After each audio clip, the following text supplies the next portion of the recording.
भेड़े की लाइफ ज़्यादा जीता हूँ मंदार की लाइफ से। मंदार भेड़े जितना कंजूस नहीं है। डेफिनेटली टप्पू जमाई के रूप में तो नहीं चाहिए। खाली पिक लेने के लिए बुलाया था, वो मुझे जानते भी नहीं थे एक्चुअली, तो एक थोड़ा सा एम्बेरसिंग मोमेंट था। कष्ट करो, फल की चिंता मत करो। तारक मेहता का उल्टा चश्मा के आज हमारे साथ आत्माराम तुकाराम भिड़े जी हैं, मंदार सर हैं। सर, सबसे पहले सास बहू और बेटियां में आपका स्वागत है। Thank you very much. जो इतने साल की आपकी जर्नी रही है इस शो में, कैसे बताना चाहेंगे डे 1 से लेकर अभी तक की ये जर्नी को अगर एक्सप्लेन करना होगा शब्दों में तो?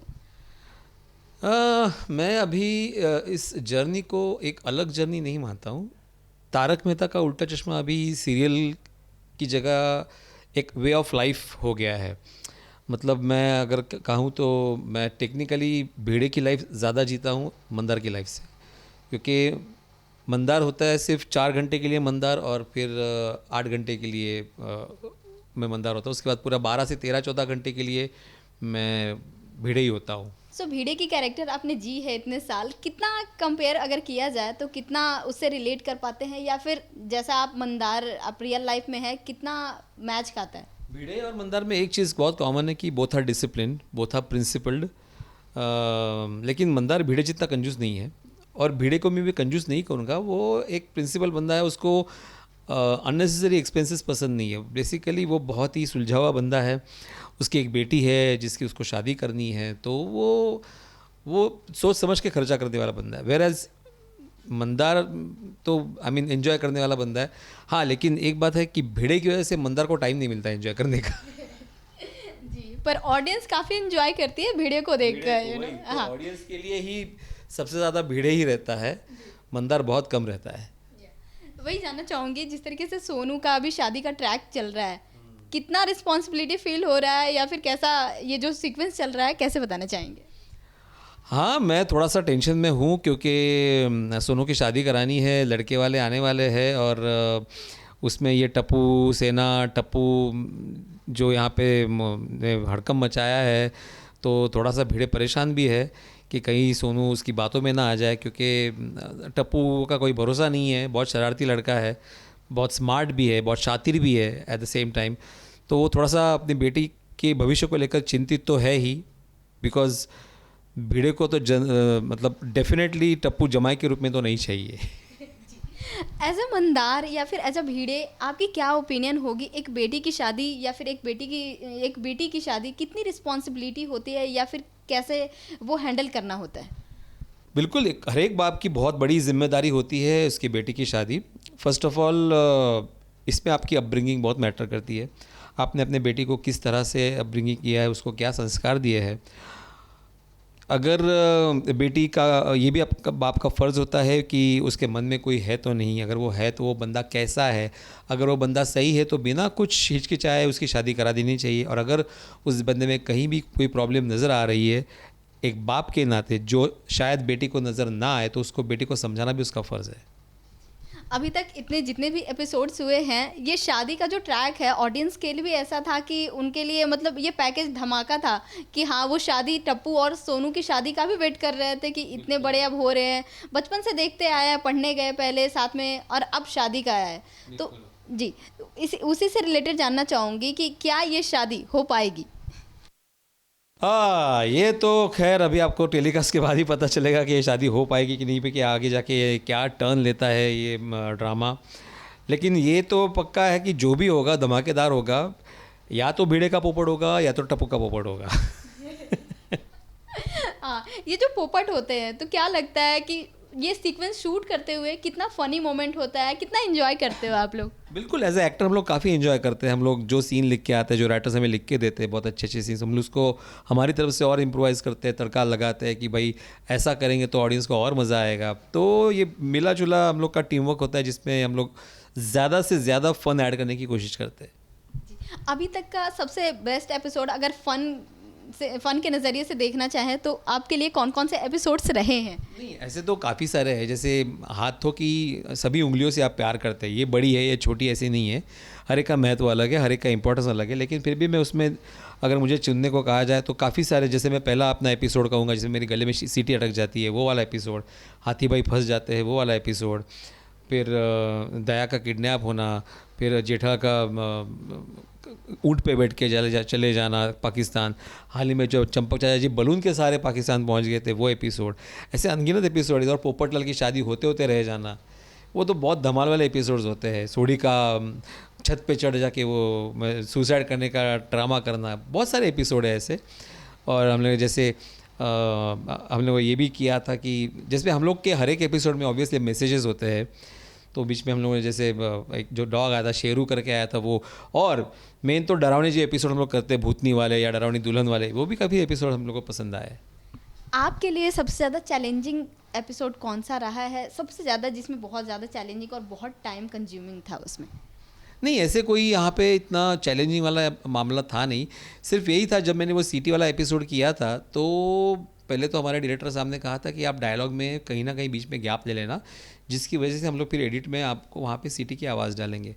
तो वो मुझे कुछ मतलब समझ में नहीं आया कि वो उतना इफ़ेक्ट लाएगा नहीं कि जितना इफ़ेक्ट मतलब आना चाहिए।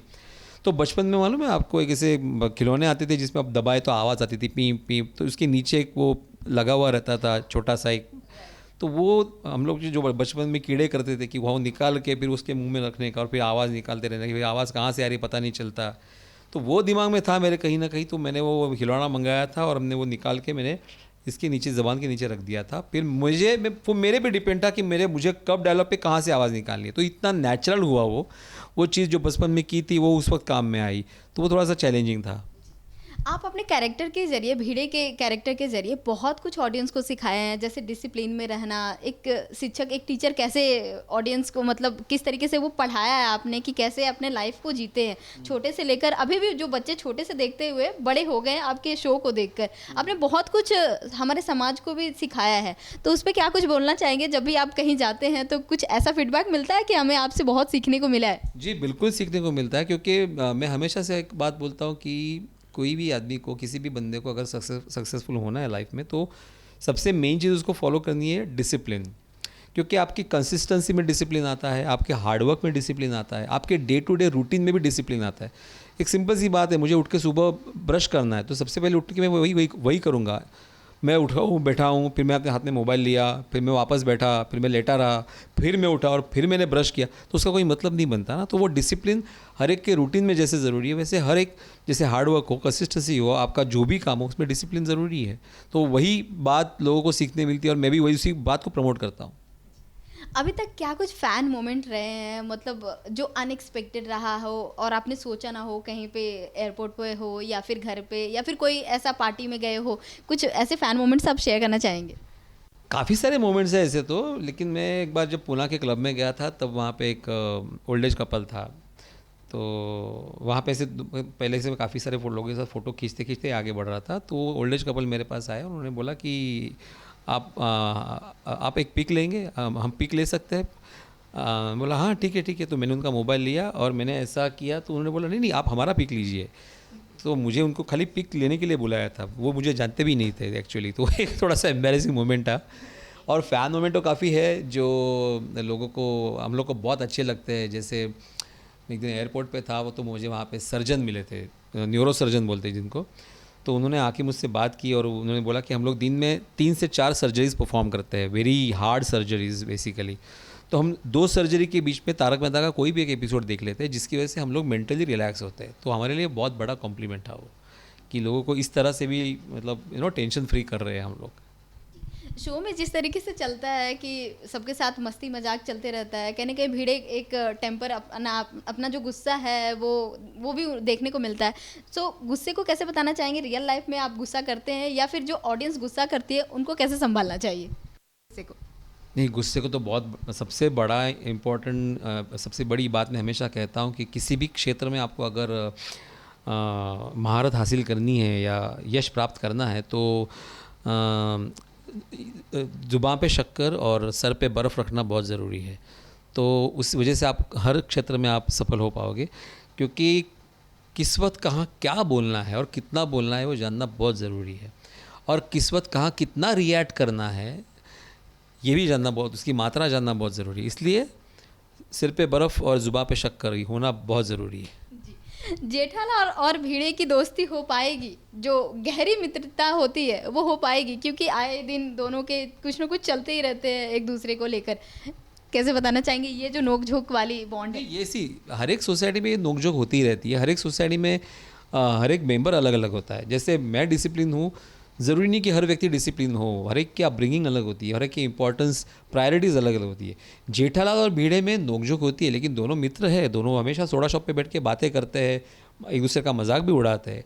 लेकिन जब मेंटेनेंस की बारी आती है या फिर जब कोई शिस्त की बारी आती है तो भिड़े अपना स्टैंड ज़रूर रखता है।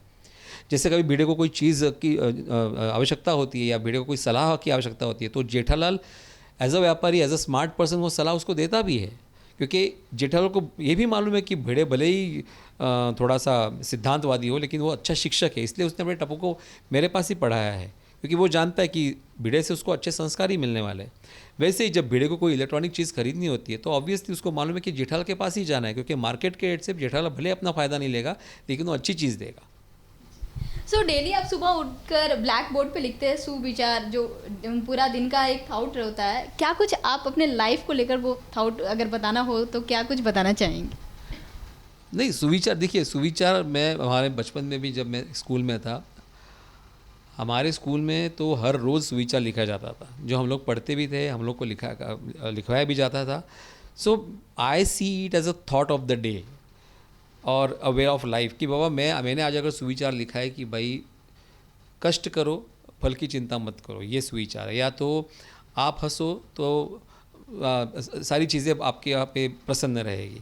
तो ये सारी चीज़ें ज़िंदगी में बहुत मायने रखती है। तो सुविचार मतलब कोई लिखे या ना लिखे, लेकिन उस थॉट को अपनाना बहुत ज़रूरी है, जो भी थॉट हो।